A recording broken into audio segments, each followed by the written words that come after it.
this WNBA platform and their marketing. And everyone, when you talk about the WNBA, always gets to this conversation. Now, they don't want to go in that conversation, or it's not pleasant. It ain't cocktail party affairs. But they always start talking about WNBA and other letters, LGBTQ, I think IA now. Point being, you have that conversation.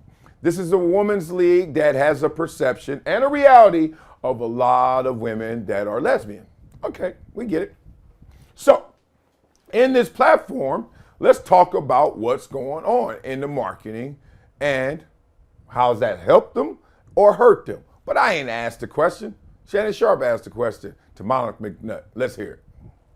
How much do you think predominantly Black queer helps or hurt the WNBA? I think the W in the last few years has done a great job of leaning into who they are. You got to be able to sit back and acknowledge all the pieces at play. One thing about this rookie class has been their willingness to share their lives. And so candidly, I'm not 100% sure what happens in marketing meetings when you begin to look at who you want to partner up with the WNBA. Because like we started this conversation, gender, race, and sexuality are parts of conversations that you just cannot escape. I believe that you can reach people because everybody that watches television, they're a consumer.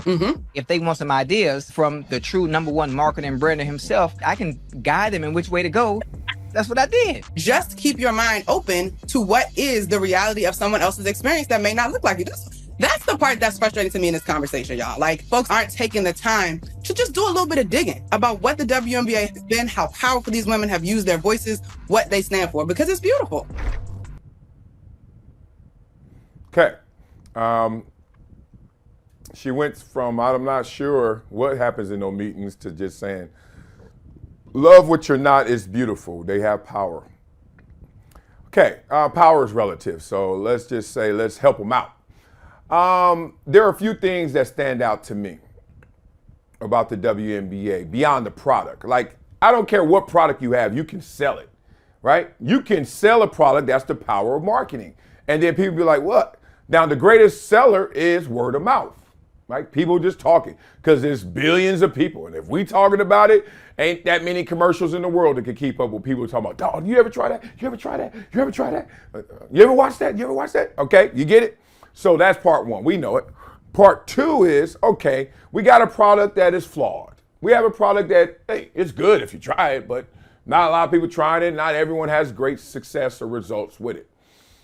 But we gonna sell it, right? You ever been sold something, you be like, oh, this was good, but you gave it a 3-star rating or 4-star rating, not 5, right? Okay. So the WNBA has a job of selling something that's not a 5-star rating. We know it. You can't sell them air balls. Like, come on. So here we go. This is what you got to do. You got to understand the difficulties of it. When the league has a perception and reality, or both, of being LGBTQ, lesbian women playing ball, here's what happens. One, you don't get the total pie. One, because there are more heterosexuals than gays. Okay, that's part one. Part two, and I'm gonna take all the animus out because this is too uncomfortable for people. Just say it. One, there are more heterosexuals than homosexuals. We get it. Two, there are conservatives out there that a lot of times in our national landscape in terms of marketing, because a lot of things are left-leaning, they don't respect conservatives, right? That's why Michael Jordan, literally the greatest marketer of all time, had to say, Republicans buy sneakers too. You want to know why he said that? It's because they were trying to box him in to be a typical spokesman. Oh, just talk to the urban, just talk to the underserved, just talk to the Democrats, just talk to the left-leaning, just talk to that, you know? He was like, dog, everybody buys shoes. He became the greatest to do it. So you lose out on heterosexuals and you lose out on conservatives if you promote that brand as is. Why do you lose out on them? Just the same reason Monica said. She doesn't understand why people don't just respect others for who they are because they're powerful and beautiful. Because people have a difficult time respecting things outside of what they are, respecting things outside of their comfort zone, right? Now, here's the deepest reason why the league, being LGBTQ, is not widely promoted and accepted. Because parents don't want their kids to become homosexual. Why don't they want that? Y'all think it's because I don't like homosexuals? It ain't for social reasons. People say that. It ain't that. It's because they're wired to want to have grandchildren, to have natural children, to not go through the surrogate process, right? So they literally look at their kids and be like, okay, it's a sting. My daughter is now with another lady, all right? Whatever.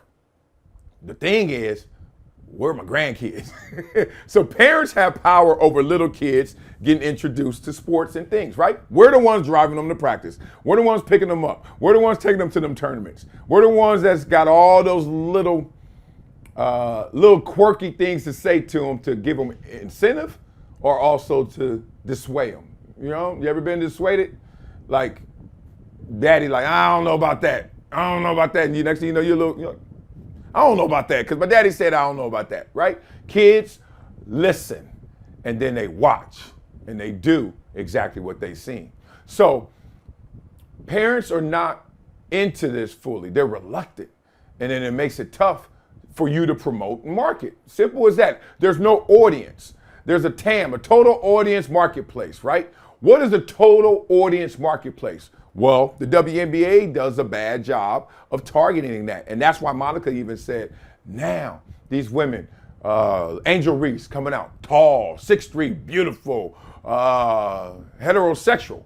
Yeah. Caitlin Clark, white, conservative, Iowa. Yeah. Like, you know, total marketplace. When you have homosexual, great. That's it. Heterosexual, and let's be real, conservatives. That's what's been missing in this conversation. Simple as that. If they can find a way, and they found it through Caitlin Clark, you have someone who's taking a high road on everything. It's not just because she's white. They're black conservatives. Raise your hand. But it's because she takes the high road. Takes the high road. And she's also playing the sport that's, hey, let's make some money. I've made a ton of money already and I can make more. So I think the WNBA needs to really look in the mirror and stop lying that we just gonna do it the way we've done it. The way you're gonna do it is embracing these two stars, and it's not just for their game, because Angel Reese's game is different than Caitlin's game, right? Caitlin hitting from the logo, Angel Reese is getting rebounds off of missed shots, made shots. She's making a couple of shots in the key, and the rest is just tip jams. What do you call a tip layup? Tip layups, tip ups, right? That's it. Use her for her sexuality. Use Caitlin Clark simply because she's conservative in marketing. That's how you get all the masses. If they do that, they got a great shot, because boy, there are dads out there, girl dads, moms out there waiting to bring them to the WNBA, but not trying to throw them to the slaughterhouse as well, in terms of, oh, you're going to turn my daughter into something that, frankly, I don't want her to become, because I want grandkids, god dang it. Natural grandkids, whatever. People don't want to have that conversation. Don't get mad at me. I'm just telling you what I know. And what I know is everything y'all saying, but scared to say it.